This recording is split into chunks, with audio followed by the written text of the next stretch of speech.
Estudar a Torá é isso. É sempre voltar ao início, porém, não da mesma maneira. Sempre voltar melhor do que antes. No ano passado nós estudamos Bereshit, Gênesis, de uma maneira. E agora eu creio que nós voltamos a estudar esse mesmo livro, esse mesmo Sefer, de uma maneira diferente, eu creio que de uma maneira mais elevada. Vamos ler Gênesis 1, verso 1 e 2. Diz assim: Bereshit bara Elohim et hashamayim ve'et haaretz. No princípio criou Deus os céus e a terra. A terra estava sem forma e vazia, e havia trevas sobre a face do abismo. Mas o Espírito de Deus pairava sobre a face das águas. Esse livro de Bereshit, Gênesis, pode passar o próximo, é conhecido como o livro da criação. Porém, quando nós analisamos o livro de Gênesis, ao menos até o capítulo 2, nós vamos ver que o Eterno, ele dedica apenas 34 versículos para falar da criação. Porém, esse livro é também conhecido como o livro da criação. Mas, se é o livro da criação, o livro que fala de criação, por que então o Eterno vai dedicar apenas 34 versículos para ensinar sobre criação? Quando nós continuamos a analisar as porções, nós vemos que quando se fala do Mística, do tabernáculo, o Eterno vai dedicar aproximadamente 4 porções e meia para falar única e exclusivamente do tabernáculo. E quando se trata de criação, apenas 34 versículos. O que o Eterno quer nos ensinar com isso? Nós vemos nos nossos dias pessoas investindo muito dinheiro, investindo muito tempo para descobrir se há vida em outros planetas. Pessoas investindo muito tempo, muito dinheiro para conhecer e saber sobre o seu passado. Porém, todo o dinheiro, todo esse tempo poderia ser revertido em cuidar de pessoas que necessitam de coisas simples como vacinas, alimentação. E por que então o mundo perde muito tempo, imprime muito tempo, muito esforço para procurar vida em outros planetas, quando temos vidas aqui nesse planeta que necessitam de cuidado, necessitam de esforço e tempo de pessoas para que possam cuidar delas? O Eterno também nos ensina com isso que nós devemos gastar ou investir o nosso tempo em nos elevar. Quando Ele dedica 4 porções e meia em falar única e exclusivamente sobre tabernáculo, Ele está querendo dizer para mim, para você: olha, você precisa dedicar mais tempo, você precisa se doar mais em conhecer você mesmo, em se elevar mais, em se conhecer mais, em me conhecer mais. Por isso, apenas 34 versículos para falar de criação. O Eterno fala para mim e para você, nesta porção: olha, você não precisa se preocupar com o passado, você não precisa se preocupar com aquilo que já passou. Preocupe-se apenas em se elevar, em se aproximar mais de mim, porque através dessa aproximação, através dessa elevação da minha e da tua parte, é que nós vamos conhecer a Deus o mais íntimo possível. Conhecer apenas sobre passado é importante, mas nós não devemos imprimir, nós não devemos nos esforçar. O nosso maior tempo não deve ser nisso. não deve ser com conhecer o passado, procurar saber se há vida em Marte ou não. O nosso maior tempo tem que ser em estudar a porção, em estudar a palavra do Eterno, em elevar esse templo que é o nosso corpo e é a habitação do Eterno, amém? Amém. Glória a Deus. Pode passar o próximo, por favor.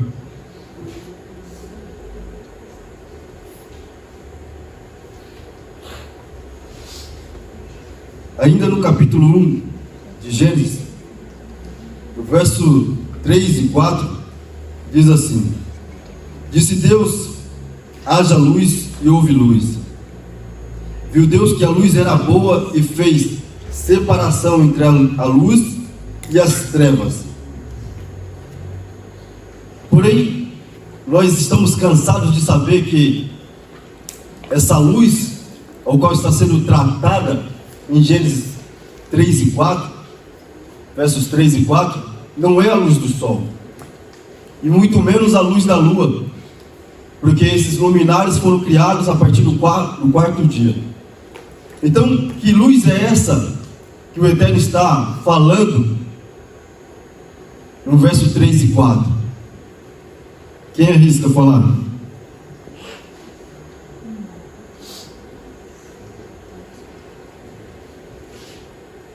A luz divina.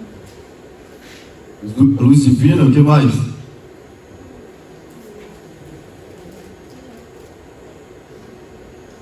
Disse Deus, haja luz, e houve luz. E viu Deus que a luz era boa e fez separação entre a luz e as trevas. Essa luz é uma luz espiritual. É uma luz que traz discernimento. A luz ao qual está sendo tratada aqui não é uma luz vista a olho nu, não é a luz do sol. É uma luz que te traz discernimento, que te traz capacidade de discernir no mundo espiritual. Perceba que o Eterno vai primeiro criar essa luz. Então, se o Eterno dá prioridade a essa luz, a criação dessa luz, e é algo espiritual, nós devemos observar, nós devemos procurar entender o porquê de criar essa luz. Se essa luz é algo espiritual e me dá discernimento, ela me traz um entendimento supra-racional, eu preciso buscar mais. E a respeito dessa luz, alguns estudiosos vão dizer que essa luz, ela é separada, ela é dedicada apenas àqueles que são tzaddik, que são justos. Então, se só os justos eles têm o mérito de receber essa luz, é algo de suma excelência, de suma importância. Quando alguém tem a experiência de quase morte, você pode pesquisar que os relatos dessas pessoas são basicamente os mesmos. As pessoas que passam por essa experiência de quase morte, elas vão relatar que passam por um túnel muito escuro e ao atravessar esse túnel, elas vão encontrar uma luz, e essa luz ela é muito forte, porém ela não cega. No início ali, o pastor Flávio e o diácono Nelson estavam falando a respeito de luz. O pastor deu até exemplo de um farol, ou de também um farol de navio, né? Uma embarcação. E são luzes muito fortes. Se alguém direcionar a luz de um farol na sua direção, você não vai conseguir enxergar. Você não vai conseguir. Porém, as pessoas que têm essa experiência de quase morte, elas vão dizer que essa luz é uma luz muito forte, porém que elas não ficam ofuscadas, que não as cegam. Ou seja, elas estão envolvidas nessa luz durante esse processo, mas elas conseguem enxergar tudo com clareza. E quando são perguntadas se querem retornar ao seu corpo ou à sua vida, elas dizem que não tinham vontade, que não sentiam vontade de voltar, que queriam ficar nessa luz, que gostariam de ficar envolvidas nessa luz.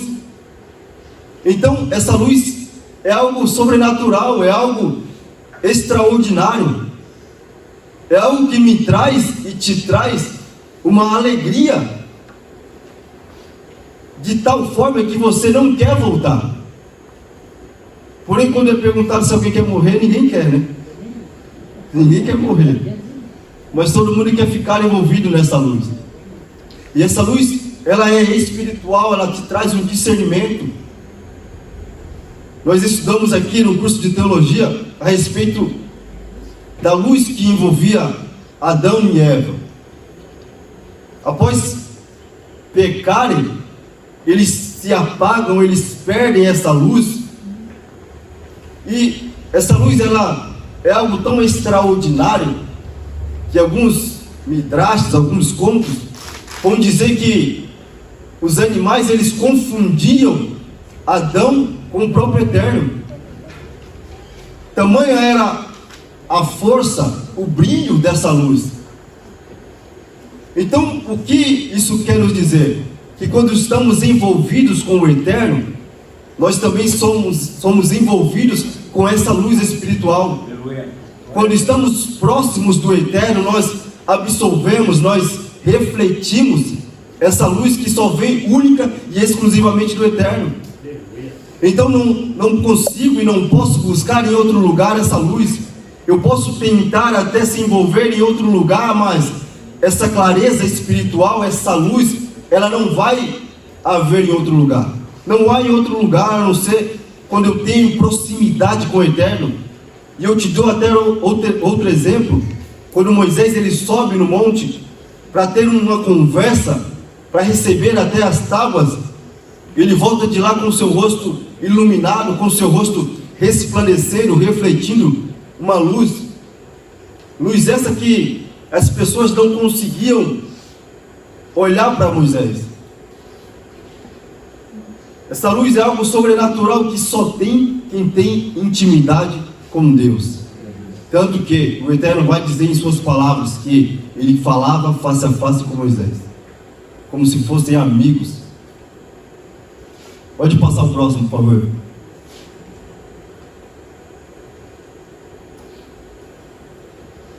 Gênesis 1, do 7 a 8. Alguém pode ler, por favor?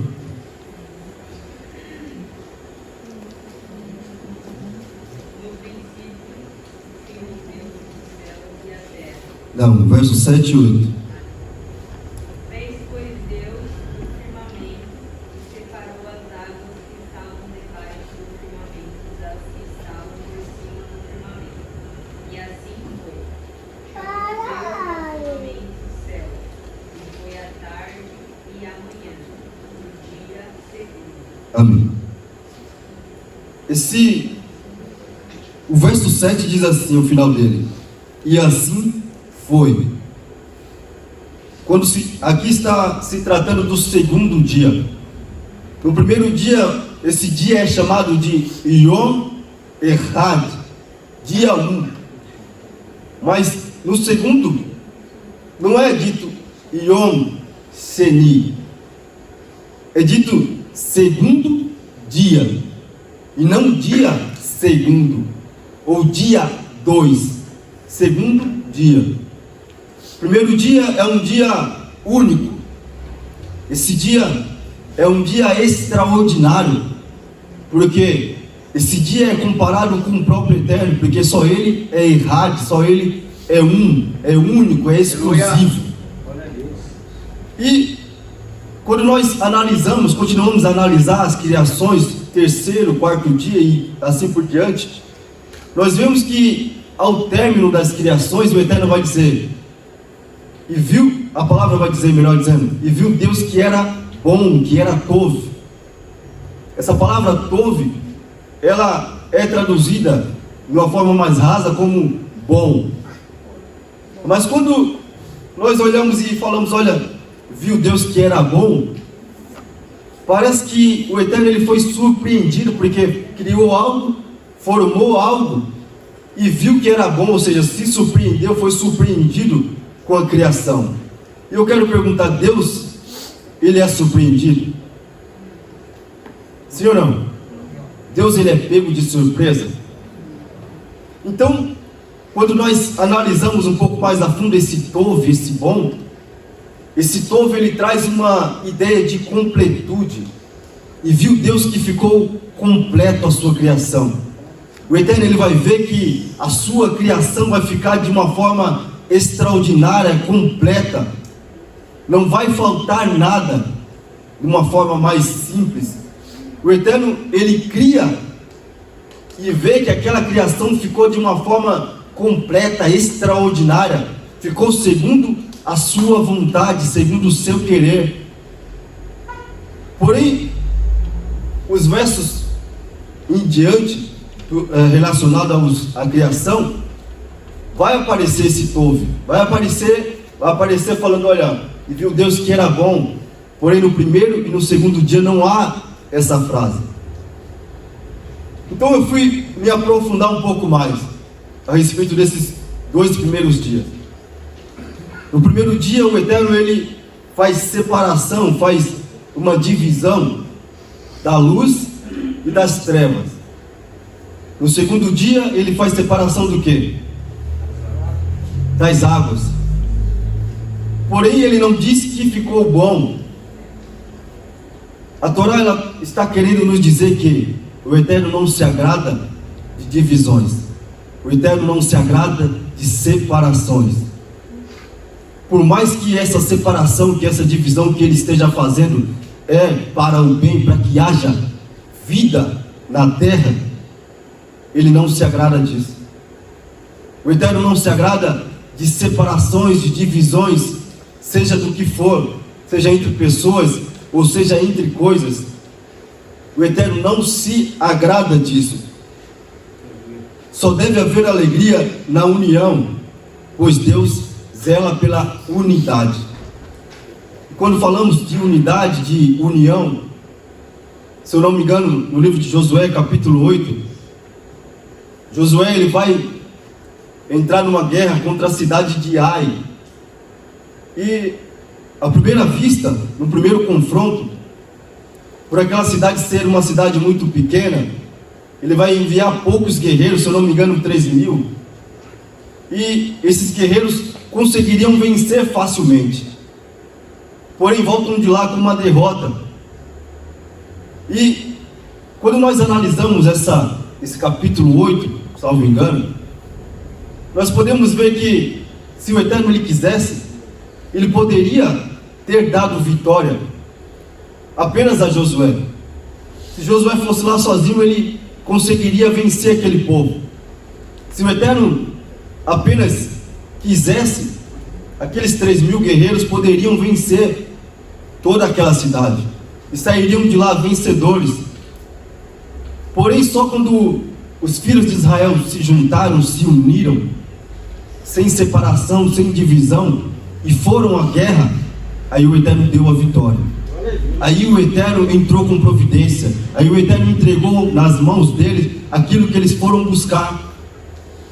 Então, isso nos deixa mais claro que o Eterno não quer agir em particularidade com 1 ou 2 pessoas, mas Ele quer agir na união. Ele está na união. Quando nós fazemos algo para o Eterno separadamente, Ele recebe sim, mas quando nos unimos, a nossa força fica diferente, fica mais concisa, coesa, fica mais consistente, e o Eterno se agrada disso. Quando nós oramos em casa assim, Ele recebe a nossa oração, mas quando nos juntamos aqui, a nossa oração fica muito mais forte. Glória a Deus. Amém? Pode passar o próximo, por favor.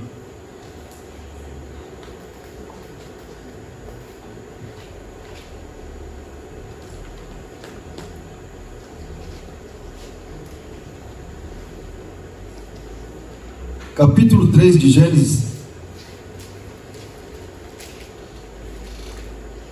verso 1.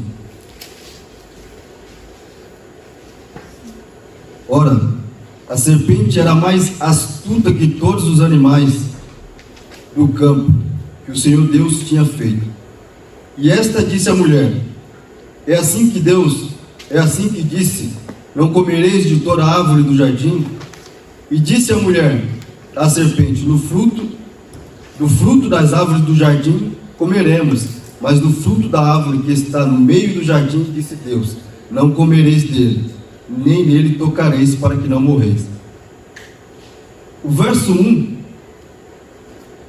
a serpente ela vai vir tentar ludibriar a mulher, porque ela diz o seguinte: e esta disse a mulher: é assim que Elohim disse: não comereis de toda a árvore do jardim? Essa serpente, ela vem tentando torcer o mandamento, porque o Eterno não havia falado isso. Ela diz: olha, não comereis de toda a árvore do jardim, mas a ordem não foi essa. O verso 2, ele diz assim: e disse a mulher à serpente: do fruto das árvores do jardim comeremos, mas do fruto da árvore que está no meio do jardim, disse Deus: não comereis dele. O inimigo, ele age dessa maneira. Ele tenta torcer o mandamento para que nós venhamos nos desviar do propósito. Algumas pessoas, elas ficam, eu vou dizer, impressionadas quando elas veem a serpente conversando com a mulher. Porém, se a mulher ela não fica surpresa com o início de uma conversa, é sinal que elas eram amigas. Vamos dizer o seguinte, vamos dizer assim, elas eram amigas. Havia essa conversação havia essa conversação diariamente. A serpente conversava com a mulher, então não era nada de extraordinário. Porém, o inimigo, quando passa a usar essa serpente, esse animal, porque a palavra diz que era o animal mais astuto, mais ligeiro, então o inimigo, ele passa a usar essa serpente para tentar tirar o homem e a mulher do propósito, da direção. Por isso, essa palavra também, esse estudo, ele nos traz uma clareza de que devemos estar mais atentos do que ontem. Hoje, mais atentos do que ontem. Por quê? Se havia uma conversação diariamente da serpente com a mulher, não era nada demais. Mas quando o inimigo passa a usar a serpente, a mulher deveria ter se atentado mais, deveria ter se atentado para aquele início de conversa. Nós devemos nos atentar diariamente aos mandamentos. Devemos nos atentar, porque a partir do momento que eu torço o mandamento, eu já passo a transgredi-lo. Porque se o mandamento era: comereis de todas as árvores, porém não coma daquela que está no meio, no centro do jardim. E a serpente, ela vem dizendo: olha, o Eterno falou para você não comer de todas as árvores, tentando ludibriar, tentando enganar. E em seguida, ali no início, ao decorrer daquele diálogo, ela vai falar: olha, ele está querendo que vocês não comam, para que vocês não sejam iguais a Deus. Ou seja, ela está tentando trazer a ideia de que o Eterno era semelhante ao homem, e a partir do momento que ele comeu daquele fruto do discernimento, ele passou a ser esse ser grandioso. Então o Eterno não quer que você se torne assim. Por isso a importância de estarmos atentos, de estarmos ligeiros, porque é na conversa que se inicia tudo. É no início da conversa, parece que não é nada, mas quando você não se atenta, você se perde no caminho. Amém? Amém. Vamos dar continuidade com o diácono Eduardo. Amém? Glória a Deus.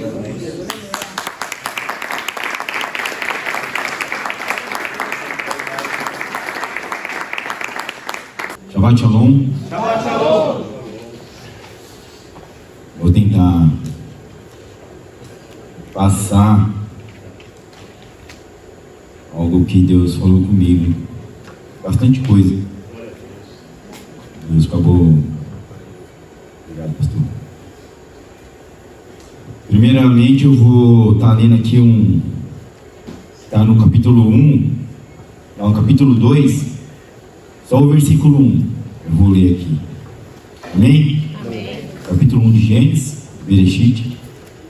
Não, capítulo 2 de Bereshit, versículo 1. Assim os céus e a terra foram terminados, contudo, o que há neles. No sétimo dia Deus terminou a obra que ele fez. Portanto, ele descansou no sétimo dia de toda a obra que realizou. Deus abençoou o sétimo dia e separou como um santo dia, porque nesse dia Deus descansou de toda a obra que criou, para que ela pudesse produzir por si mesma. Então a terra, que somos nós, fazemos parte da terra, que nós somos feitos do pó da terra, devemos produzir por si mesmo, não depender da produção do nosso irmão que está do lado. Aí se nós formos agora em Isaías, capítulo 42, abram aí, Isaías capítulo 42, verso 5. Vou estar lendo aqui alguns versículos de Isaías no 42 e no 43. Gostaria que a igreja tivesse um pouco de paciência. Amém? Amém. Vou estar lendo. Assim diz Deus, Adonai, que criou os céus e os espalhou, que estendeu a terra e tudo o que cresce nela, que dá o fôlego às pessoas existentes nela, e o espírito aos que andam sobre ela. Então assim, no verso 5 diz assim: assim diz Deus, Adonai, que criou, ele criou, e o de Reva Virrei, que criou os céus e a terra, certo? Pulando para o verso 8, diz assim Deus: eu sou Adonai, este é o meu nome, não concedo minha glória a mais ninguém, nem meu louvor a nenhum ídolo. Aí pulando aqui para o capítulo 43, a partir do verso 10, diz assim: vocês são minhas testemunhas, diz Adonai, o meu servo a quem escolhi, para que saibam e confiem em mim, e entendam que eu sou, nenhum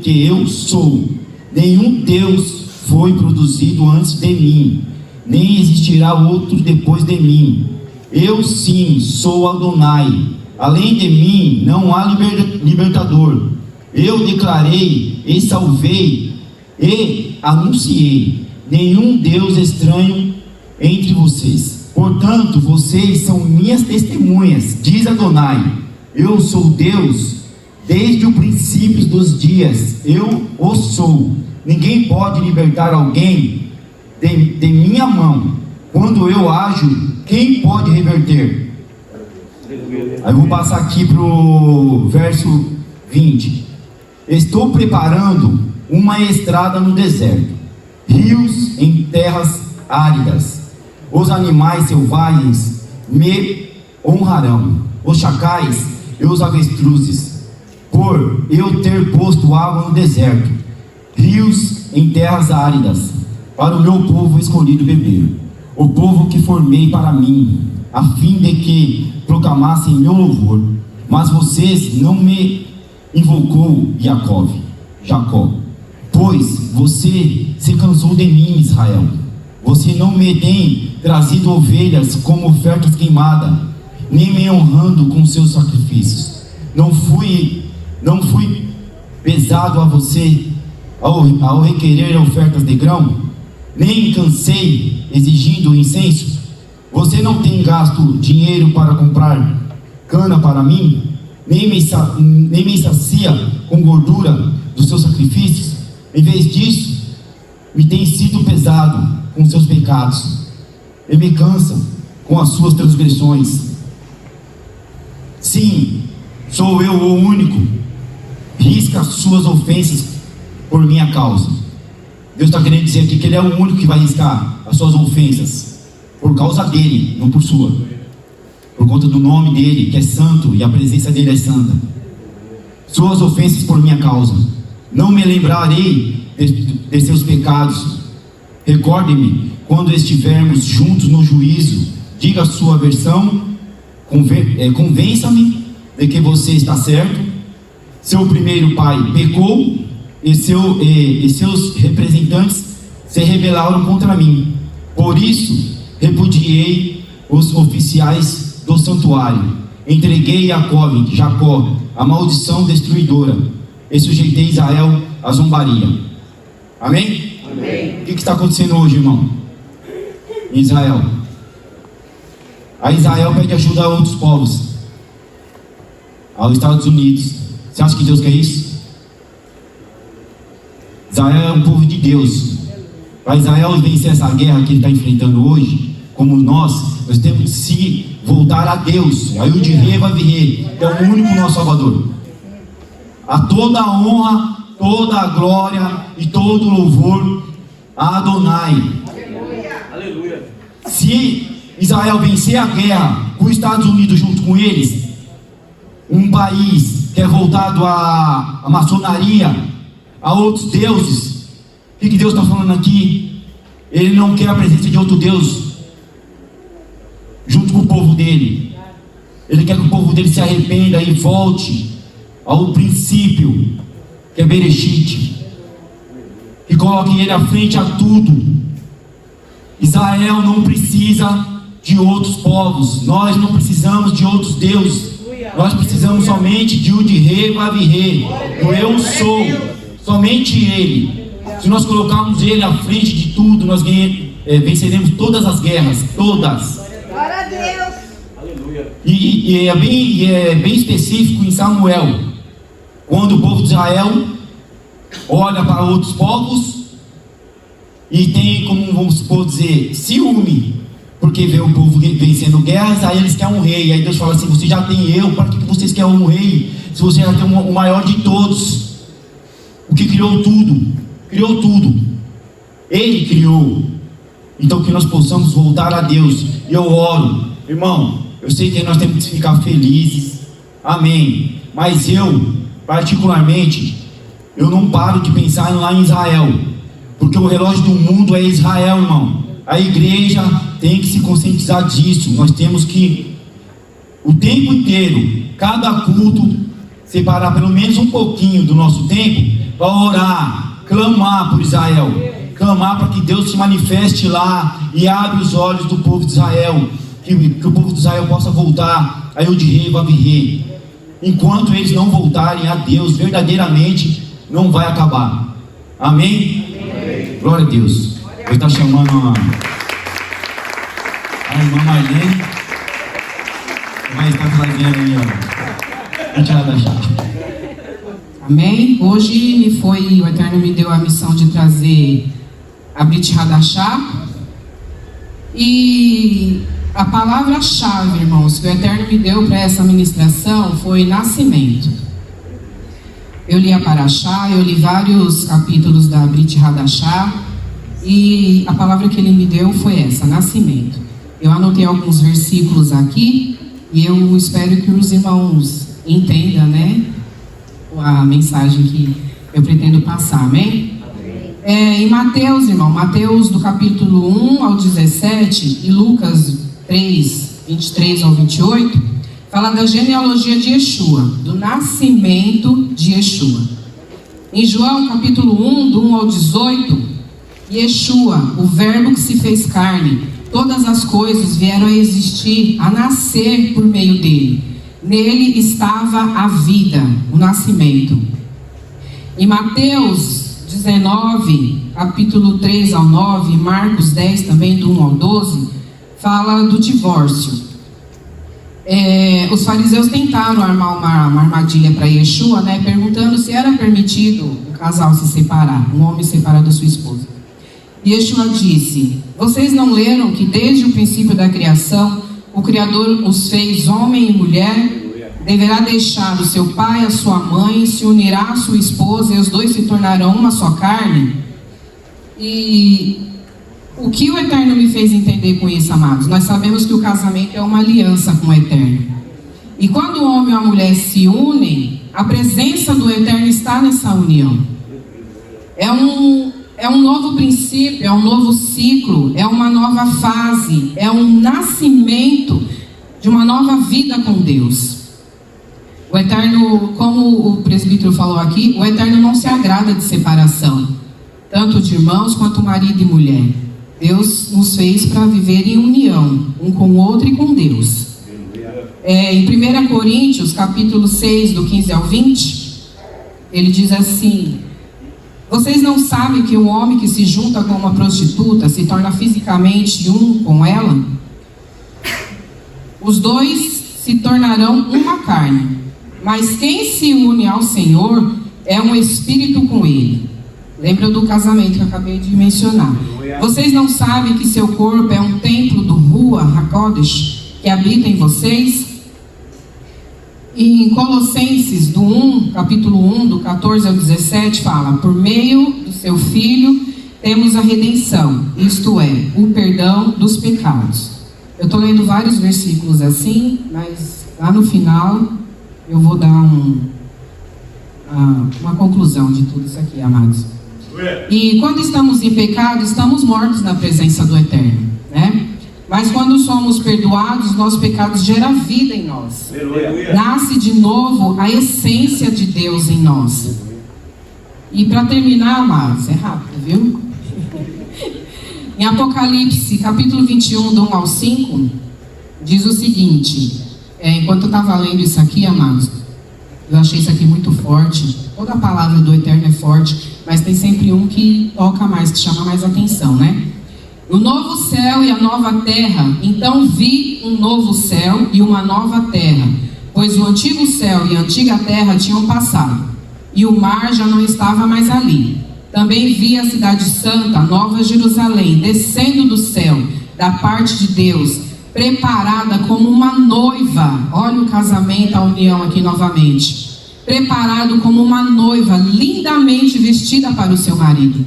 Ouvi uma forte voz vinda do trono dizer: vejam, a Shekinah de Deus está com a humanidade, e Ele viverá com os homens, eles serão seu povo, e Ele próprio, Deus, com eles, será o Deus deles. Ele enxugará dos olhos deles toda lágrima. Não haverá mais morte, e sim o nascimento. Olha o nascimento de novo. Nem tristeza, nem choro, nem dor, porque a antiga ordem já passou. Em Apocalipse 22, do 1 ao 5 diz: então o anjo me mostrou o rio da água da vida, brilhante como cristal, fluindo do trono de Deus e do Cordeiro. Entre a rua principal e o rio estava a árvore da vida, que produz 12 tipos de fruto, um tipo diferente a cada mês. E as folhas da árvore estavam para a cura das nações. Não haverá mais maldições. O trono de Deus e do Cordeiro estará na cidade, e seus servos o adorarão. Eles verão sua face, e seu nome estará em suas testas. Não haverá mais noite. Eles não precisarão de luz de candeia, nem luz do sol, porque Adonai brilhará sobre eles, e eles serão reis para todos sempre. Aqui foi dito de árvore da vida, aqui foi dito de guerra, dos transtornos que está acontecendo, mas aqui fala que tudo isso vai passar, porque a presença do Eterno vai estar no meio da gente. E a conclusão de tudo isso, amados, é o seguinte: Bereshit nos fala do quê? De princípio, de nascimento, de um novo ciclo, de um novo recomeço. Nós que lutamos pela restauração de todas as coisas, para voltarmos ao princípio da criação, a ser uma igreja gloriosa, temos que ter os princípios de Deus dentro de nós. Os princípios de Deus geram vida em nós. Quando estamos no pecado, não temos vida. Vivemos nas trevas, no caos, tohu, vohu, sem forma e vazia da presença do Eterno, assim como era no princípio, quando a terra estava sem forma e vazia. Ter princípios é eternizar em nós as leis do Eterno, é viver e obedecer suas mitzvot, seus mandamentos. Enquanto estivermos brincando, irmãos, de voltar ao princípio, não teremos vida com Deus. Infelizmente, nós não voltaremos ao princípio, a Bereshit. Não veremos a nova Jerusalém descer do céu. E continuaremos a viver com choro, com dores, com ranger de dentes. Temos que nos preparar como uma noiva linda, assim como foi dito em Apocalipse. Temos que nos preparar como uma noiva linda, pois o noivo está chegando. Quem estiver pronto, vai com ele. Quem não tiver, quem não for prudente, não vai com ele. Vai continuar aqui nas trevas, na escuridão, no caos. E o que é obedecer? Suas mitzvot, amados. Hoje quem está aqui está obedecendo uma. O Shabat é um dia santo. As festas bíblicas são santas. E enquanto não entendermos e praticarmos verdadeiramente a ordem de Deus para nós, nós seremos como Adão e Eva, que tinham os princípios dentro deles. Tinham os princípios de Deus, a essência de Deus dentro deles. Mas essa aliança foi quebrada. Então, que nós podemos quebrar essa maldição em nós e voltar a ter a aliança com Deus.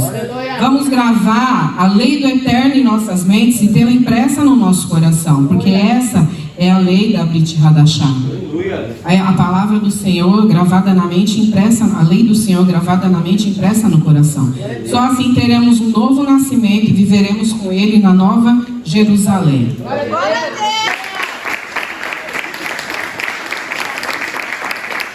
Se coloque de pé. Glória a Deus.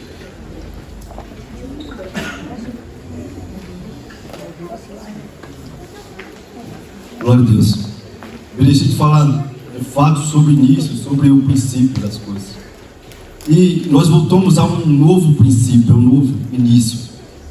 E cabe a cada um de nós decidir como vai ser daqui para frente. Está na minha e nas tuas mãos decidir como vai ser esse novo ciclo. Seremos pessoas melhores ou piores? Vamos continuar na mesma? Cabe a cada um de nós decidir isso, amém? Senhor nosso Deus e Pai, entramos mais uma vez em Tua presença. Nós queremos Te louvar e agradecer, Senhor, por mais esse Shabat, Senhor.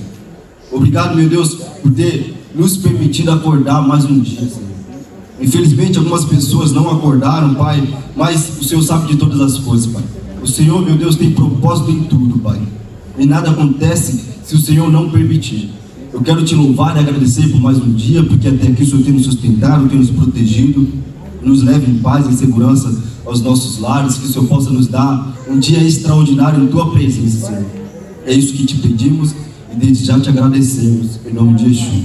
Que o Eterno Te abençoe e Te guarde, que o Eterno faça resplandecer o rosto dele sobre Ti e tenha misericórdia de Ti.